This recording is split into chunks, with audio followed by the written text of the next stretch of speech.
នៅក្នុងមុខរបរអាជីវកម្មពាណិជ្ជកម្មឬក្នុងកិច្ចការងារស្រាវជ្រាវណាមួយក៏ដោយ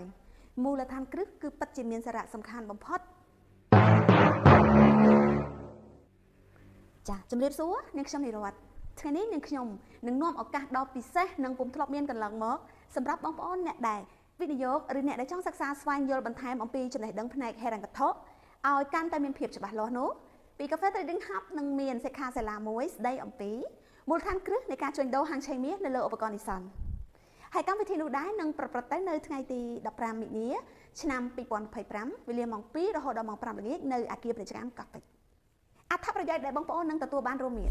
ទី1បងប្អូននឹងទទួលបាននឹងចំណេះដឹងទាក់ទងជាមួយនឹងហិរញ្ញវត្ថុនិងការវិនិយោគហិរញ្ញវត្ថុឲ្យចំគោលដៅច្បាស់លាស់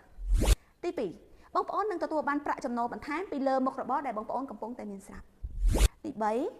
បងប្អូននឹងបានជួបជាមួយនឹងអ្នកវិនិយោគមកពីគ្រប់ទិសទីដើម្បីធ្វើការជួបជុំនិងផ្លាស់ប្ដូរបទពិសោធន៍ពីគ្នាទៅវិញទៅមក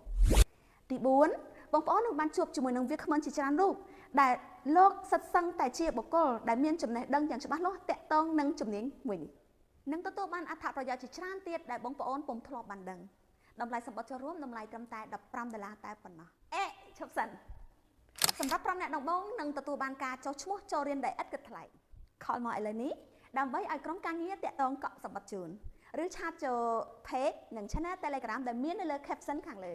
ចា៎នាងខ្ញុំនិរ័ត្នសូមអរគុណសូមគោរពលា